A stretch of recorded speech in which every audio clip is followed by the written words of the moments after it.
കാളനാട്ടത്തിലുണ്ടെങ്കിൽ തീർത്തു കളയാമെന്ന് കരുതി എന്റെ മായാലീലാവിലാസങ്ങൾ സഹിക്കാൻ വയ്യാതെ വന്നു.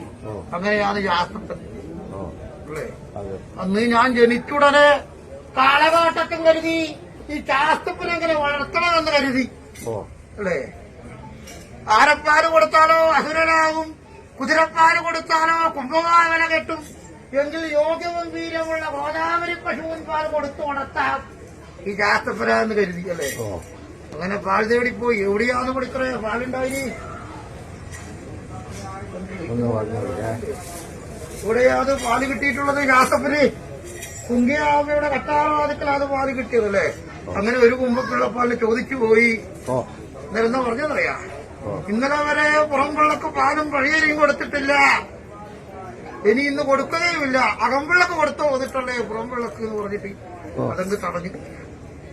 അത്രയും ബലവാനായി ശക്തിവാനുമായിരിക്കുന്ന എനിക്ക് വേണ്ടിച്ച് പാലിന് പോയി കൊടുത്തില്ലെങ്കിൽ എന്റെ ശക്തിയും എന്റെ വായുള്ള ഇവിടെ കാണിക്കണ്ടേ. അങ്ങനെയാണ് ശാസ്ത്രത്തിന്റെ മായ ഇവിടെ കാണിച്ചത്. എന്താ ഉണ്ടായത്? പശുക്കിടാകളെല്ലാം ശിലയായി മാറി, കറുത്ത പശുവും കുട്ടികളെല്ലാം കരിങ്കൽപ്പാറയായി മാറി, വെളുത്ത പശുവും കുട്ടികളെല്ലാം വെങ്കൽപ്പാറയായി മാറി, ചുവന്ന പശുവും മക്കളെല്ലാം ചെവിടിപ്പാറയായി മാറി, പശുവെക്കട്ടും അല്ലെ കയറെല്ലാം പാമ്പും തേളായിട്ട് മാറി. ഗോശാല അഗ്നേരിഞ്ഞു പോയി. ഒരു കിടാരം പാല് കിടന്നതെല്ലാം നീരായിപ്പോയി, മറുകിടാരം പാല് കിടന്നതെല്ലാം ചോരയായും പോയി. അത്ഭുതപ്പെട്ടില്ലേ? അവിടെയോ എന്റെ മായ അല്ലെ കടന്നു തിന്ന. എന്തൊരു മായം നിറഞ്ഞല്ല, എന്തൊരു മഹാമായം നിറഞ്ഞല്ല. വിളിപ്പിച്ച് നാളെ വിളിപ്പിച്ച് വരവ് വന്നിട്ട് രാശിയിൽ വെച്ച് നോക്കുമ്പോ എന്താ പറഞ്ഞത്?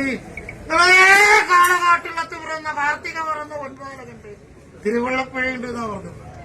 അങ്ങനെ നിങ്ങളെ ശാസ്ത്രത്തിന്റെ ശക്തി ഒന്ന് പരീക്ഷണം ചെയ്യാമെന്ന് കരുതി എന്ത് ചെയ്തു? അത്ര വലിയ ദൈവമാണെങ്കിൽ ഇതൊക്കെ മാറി പറയണമെന്ന് പറഞ്ഞു. അതെന്റെ ശക്തിയെ ഒന്ന് പരീക്ഷിച്ചതല്ലേ. സത്യമാണോ തന്ത്രി? അതെ. അത്ര വലിയ ദൈവമാണെങ്കിൽ എന്താ എനക്കെന്താണ് യോഗ്യത കുറവെന്നൊണ്ടാ? പറഞ്ഞ് നാവ് വെക്കും മുമ്പേ, ചിമ്മിയ കണ്ണു തുറക്കും മുമ്പേ, ചൂണ്ടിയ വരള അടക്കും മുമ്പേ എല്ലാം മായയിൽ നിന്ന് പ്രത്യക്ഷരൂപനായി. അന്ന് യോഗ്യത്താൽ എനിക്ക് പാല് കൽപ്പിച്ചിട്ടുണ്ട് അല്ലേ. ഒരു കുമ്പപ്പിള്ളപ്പാലിന് 9 കുമ്പപ്പിള്ളപ്പാലും ചന്തം താളയും തലയാൾ കെട്ടിച്ച് പുലയാക്കേറി അല്ലേ ശാസ്ത്രത്തിന് തന്നിട്ടുണ്ട്. അതാണ് എന്റെ മായ, എന്റെ ഭ്രാന്തോ. വിദ്യാഭ്യാസ വിപ്രനെ തെക്ക് വടക്കായും മറച്ചിട്ട് നെഞ്ഞത്ത് കയറി അല്ലെ കൈകട്ടി പൂരക്കാട്ട് മടക്കിയാണ് ശാസ്ത്രപ്പൻ അല്ലെ. മഹാഭാരതം 18 ചുട്ടുപൊട്ടിച്ചതാണ് ശാസ്ത്രപ്പൻ. കാളകാട്ടില്ലവും ചുട്ടുപൊട്ടിച്ച. ഇങ്ങനെ ഇരിക്കുന്ന മായാഭ്രാന്തനെ വെച്ചേക്കരുന്ന് കരുതി കാളകാട്ടത്തൻ